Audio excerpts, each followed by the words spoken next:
शोहरत की बात, तो इतना मैं दावे के साथ कह सकती हूँ कि आधी रात के बाद गली के आवारा कुत्ते आप पर भौंकते जरूर होंगे। आपके पास न तो दौलत है न शोहरत, फिर अपने पास रिवॉल्वर रखने की वजह क्या है?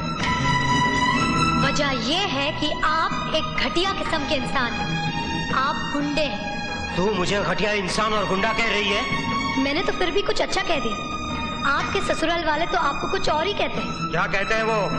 आपकी सास आपको नामर्द कहती है। उनका कहना है कि जो मर्द अपनी कमाई से अपनी बीवी बच्चों को पाल न सके वो काहे का मर्द, वो तो नामर्द होता है। क्या आप साबित कर सकते हैं कि आप इस लिहाज से नामर्द नहीं हैं? You shut up! आप उनके झूठन पर पलते हैं, इसलिए आप उस वफादार कुत्ते की तरह हो गए हैं जो मालिकों के कुछ कहने से पहले ही भौंकना शुरू कर देता है। बताइए, दीवान साहब ने आपसे कुछ कहा था? नहीं। चौधरी खानदान ने आपसे कुछ करने के लिए कहा था? नहीं। तो फिर आपने गोली क्यों चलाई? योर ऑनर, जो अपनी जिंदगी अपनी खुशी से झूठन और उतरन के सहारे गुजारता हो, वो हर रात बिकने वाली उन बाजारू औरतों से भी ज्यादा गंदा और घिनौना होता है। बहुत बोली, अब आगे बोलेगा तो बस रहने दीजिए, मुझे मत डराइए। मुझे मालूम है कि दुनिया में ऐसी कोई दवा नहीं बनी है जो आप जैसे नामर्द को मर्द बना सके। हरामजादी, मैं तुझे... ये अदालत है, यहाँ किसी को धमकी देना अदालत की मर्यादा के खिलाफ। अदालत की मर्यादा की ऐसी की तैसी, तेरी तो...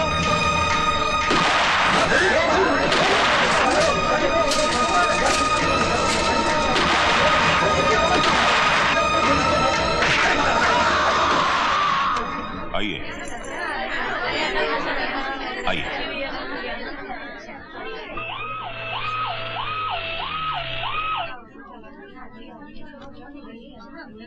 निरंजन चौधरी कौन है? मैं। आइए मेरे साथ।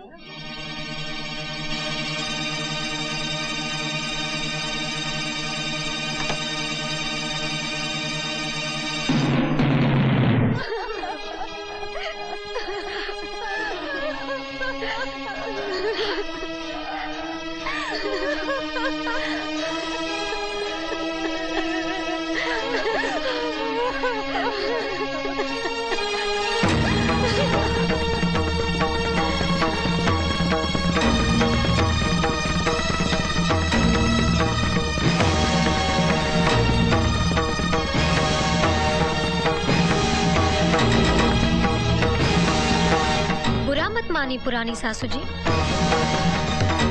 सही चीज सही जगह पहुंच ही जाती है, कोई कुछ भी करे।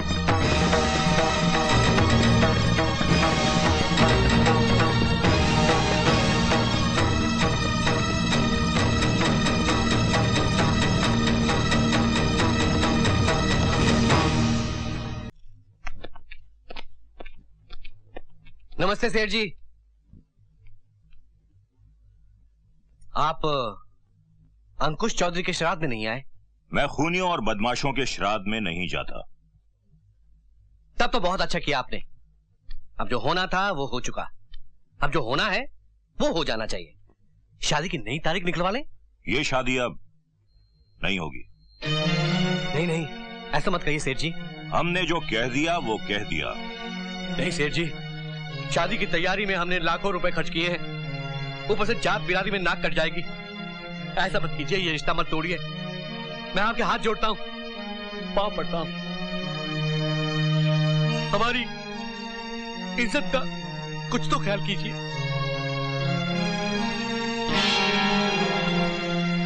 अरे पंडित के कहने पर हमने तुम्हें गंगा जल समझा था, लेकिन अब पता चला कि तुम गटर का वो गंदा पानी हो जो केमिकल डालने से भी साफ नहीं होता।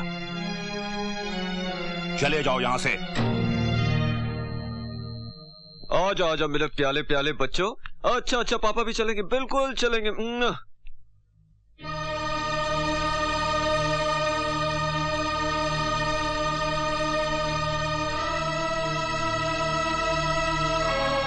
रहीम चाचा, रहीम चाचा जी, ये बच्चों को जरा आइसक्रीम खिला देनी चाहिए, ये बहुत जिद कर रहे हैं। जाओ बेटे जाओ। चलो।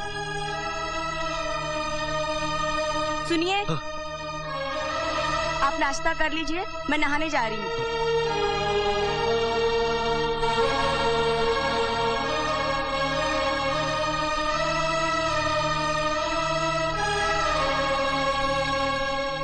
मुझे आपसे बहुत सारी बातें करनी है, जिसके लिए ये जगह मुनासिब नहीं।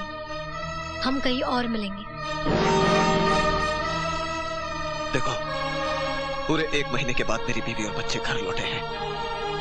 आज मैं घर से बाहर निकल ही नहीं सकता। मिस्टर राज, हम दोनों ने यहाँ एक रात गुजारी है। जो शक मेरी ससुराल वालों को हुआ, वही शक आपकी पत्नी को भी होगा। अपनी पवित्रता का सबूत न तो मैं दे पाए थे और न आप दे पाएंगे। जिस तरह मेरी दुनिया बर्बाद हुई, उसी तरह आपकी दुनिया भी बर्बाद हो जाएगी। अगर आप इस बर्बादी से बचना चाहते हैं, तो ये रहा मेरा पता।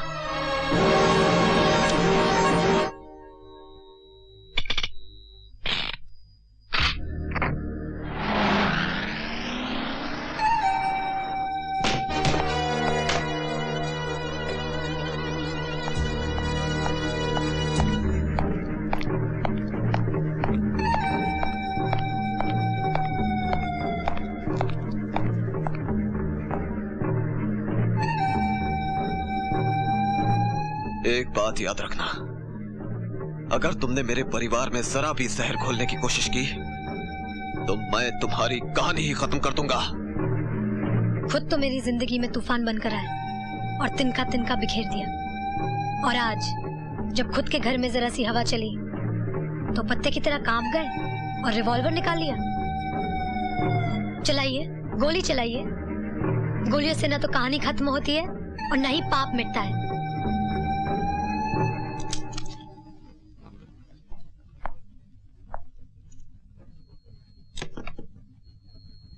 बहादुर हो, तुम्हें गोलियों से डर नहीं लगता?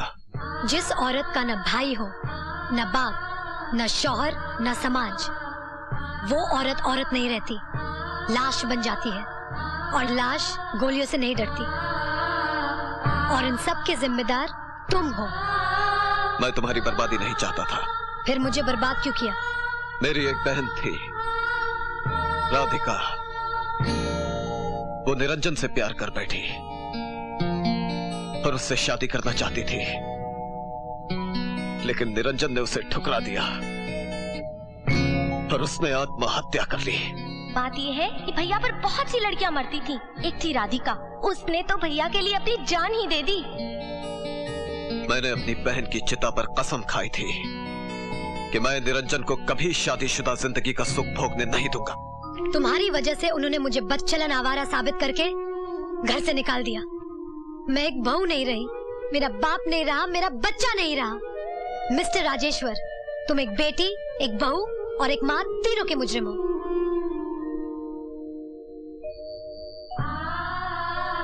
सचमुच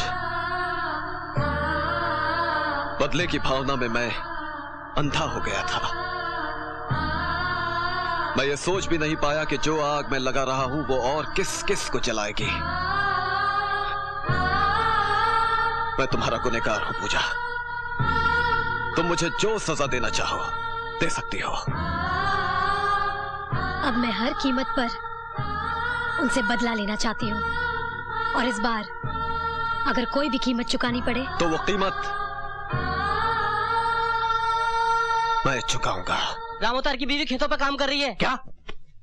चलो मिलो।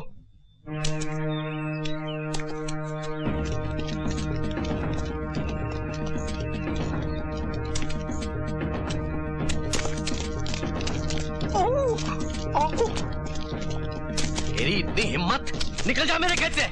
ये तो हमारा खेत है चौधरी जी। अरे तुम्हारा था, अब ये मेरा है। राम अवतार ने 20,000 रुपए का कर्जा लिया था, जो सूद समेत 50,000 रुपए हो गए थे। ये कर्ज चुकाने के लिए राम अवतार ने मरने से पहले सारा खेत मेरे नाम कर दिया था। आप झूठ बोल रहे हैं चौधरी जी। अरे मैं झूठ बोल सकता हूँ, लेकिन ये कागजात झूठ नहीं बोल सकते। ये देखिए मुखिया जी, ये देखिए राम अवतार के अंगूठे का निशान देखिए। हाँ भाई, कागजात तो पक्के हैं। हाँ, है बिलो, निकाल इसे। अरे निकाल। चलो निकलो, भागो। निकाल दिया। चौधरी, तुझे भगवान कभी माफ नहीं करेगा।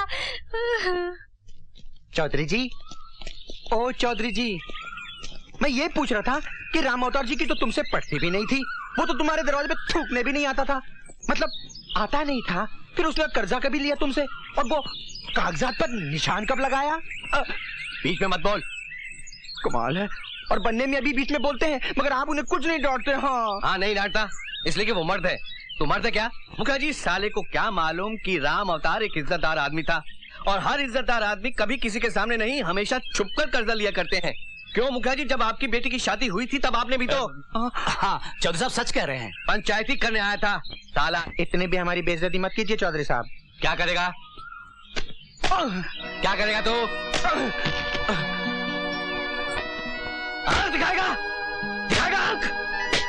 रीति मत आंख निकालूंगा साले। भाग जा यहाँ से।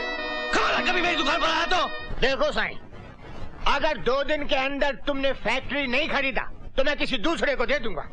अरे तुम भी खामखा की धमकी देते रहते हो। मुझे अच्छी तरह मालूम है कि इस फैक्ट्री खरीदने वाला कोई दूसरा नहीं है। अरे आपका ख्याल गलत है साईं, दूसरा ग्राहक माल के साथ तैयार खड़ा है। वो तो आपसे पहले बात हो गई थी, इसलिए 2 दिन का टाइम दे रहा हूँ। दूसरे ग्राहक से मिलवाऊं, खातिरी कर लो। अरे साईं जरा बाहर आना।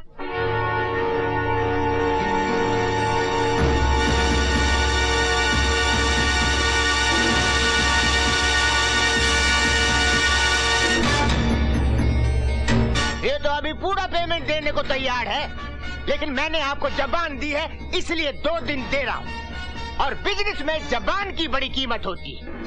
अरे आप दोनों एक दूसरे को हेलो भी नहीं बोला। आपको 2 दिन के अंदर पैसे मिल जाएंगे।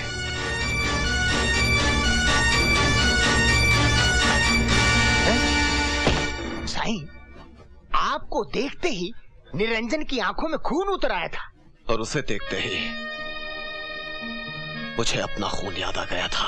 उसका मूड देखकर तो ऐसा लगता था जैसा वो आपको मार ही डालेगा। ये काम तो वो पहले ही कर चुका है तूतानी, अब तो उसके मरने के दिन है।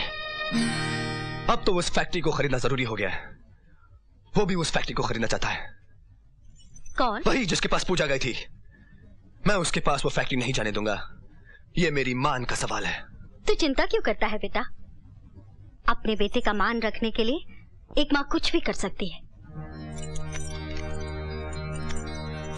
ये रहे 10 लाख रुपए। तेरे पिताजी को ये मालूम नहीं पड़ना चाहिए कि हम लोगों ने ये पैसे निकाले, वरना वो जिंदा ही चिता पर लेट जाएंगे।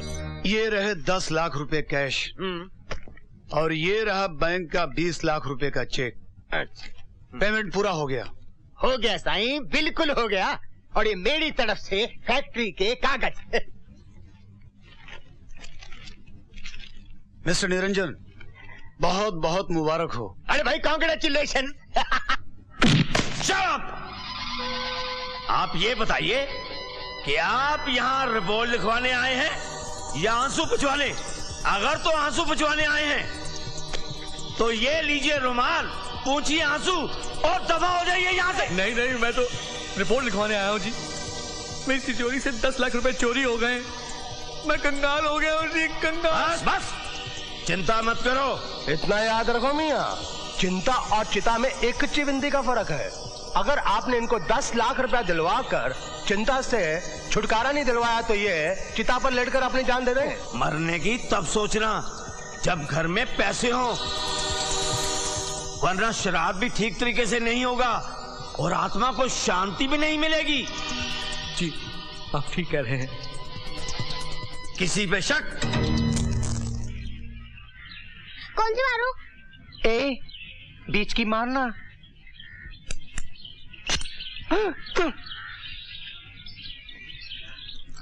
ओ अरे 2 गोलियां तो कम है। जरूर इसने ही चुराई होंगी। ए चल फुट। चल निकाल मेरी गोलियां। नहीं है ना? हाँ। बिल्लू तेरा नाम है? हाँ मेरा ही नाम है। तो चल। मैंने कुछ नहीं किया, छोड़ दीजिए।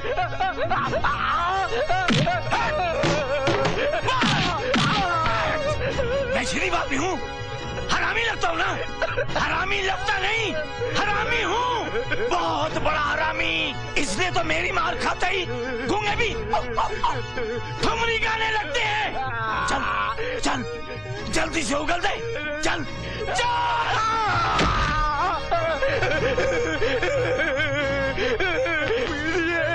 मुझ पे दया कीजिए। दया